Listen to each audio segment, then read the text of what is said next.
प्रभु के नाम की महिमा। एक बार की बात है, बैकुंठ लोक में भगवान विष्णु के पास देवर्षि नारद गए और भगवान से जिज्ञासा प्रकट की कि भगवान, मैं नाम की महिमा जानना चाहता हूँ। भगवान ने कहा कि मेरे नाम की महिमा जानना चाहते हो तो मृत्यु लोक में जाओ और किसी कीड़े के सन्मुख जाकर मेरे दिव्य नाम का उच्चारण करो। नारद जी मृत्यु लोक में गए और देखा कि एक कीड़ा अपनी स्वाभाविक गति से रेंग रहा है।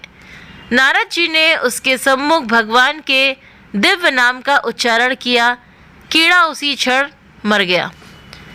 नारद जी भगवान के पास आए और शिकायत करने लगे कि भगवान, आपका दिव्य नाम सुनते ही कीड़ा तो मर गया। भगवान मुस्कुराए और कहा, मृत्यु लोक में पुनः जाओ, वहाँ पर फूल पर तितली बैठी होगी, उसे मेरा नाम सुनाओ। तो नारद जी मृत्यु लोक में गए और देखा कि एक फूल पर मस्ती से तितली बैठी है।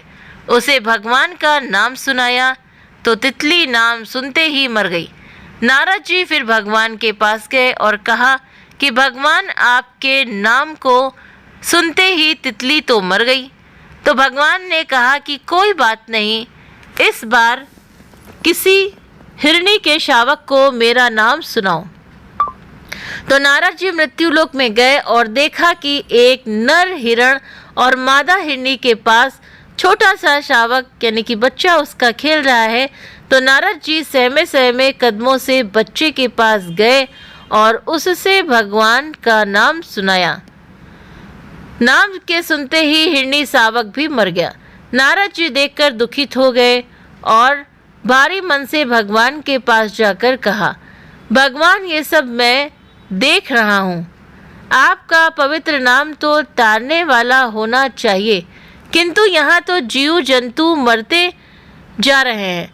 तो भगवान ने आश्वासन दिया कि डरने की कोई बात नहीं है, एक बार मृत्यु लोक में फिर से जाओ और किसी नवजात गाय के बछड़े को मेरा नाम सुनाओ।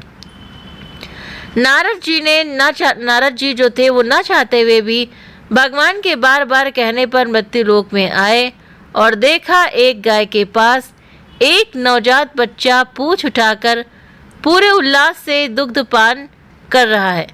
नारद जी डरे डरे से बछड़े के पास गए और भगवान के नाम का उच्चारण किया। गाय के बछड़े की भी वही गति हुई जो पहले और लोगों की हुई, तो और वो तत्क्षण मर गया, यानी कि तुरंत ही मर गया।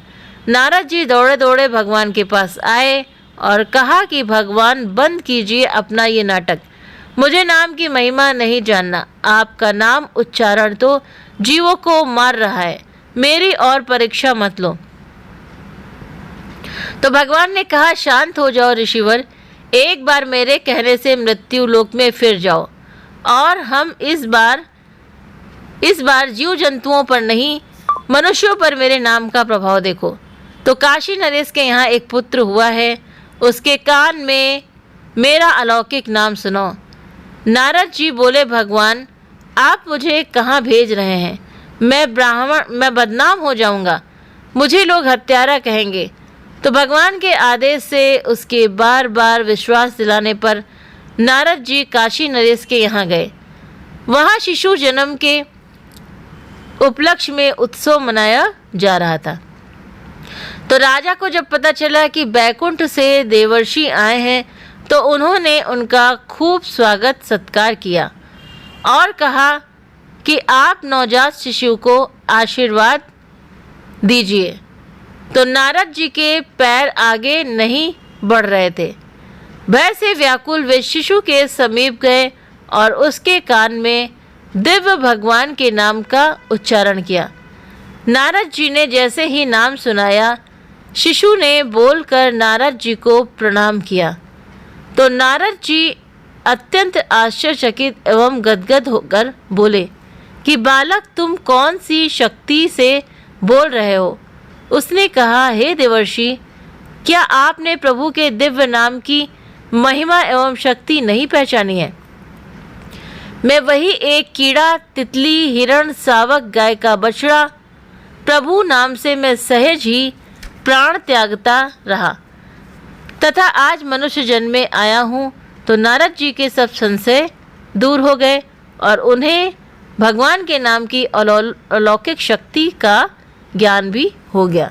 तो भगवान के नाम की महिमा तो अपरंपार है, बहुत बड़ी है, और क्या से क्या दुख कट जाते हैं, जैसा कि इस कहानी से हमें पता चलता है, इस दृष्टांत से पता चलता है कि किस तरह से भगवान के नाम की महिमा नारद जी को जाननी थी तो भगवान ने उनको कहाँ कहाँ भेजा। लेकिन संसारी लोग अगर देखेंगे तो यही सोचेंगे ना कि देखो भगवान का नाम लिया और तुरंत मर गया। लेकिन भगवान के नाम से जो योनियाँ होती हैं, 84 लाख योनियाँ होती हैं, उनमें कितनी बार जन्मता है इंसान, कितनी बार मरता है, कितनी बार कीड़े मकोड़े सब बनता है ना। तो भगवान के नाम के उच्चारण से उसका जो 84 है ना, उसका जो जन्म मरण का चक्कर है वो ख़त्म हो करके फिर भगवान की को वो प्राप्त होता है।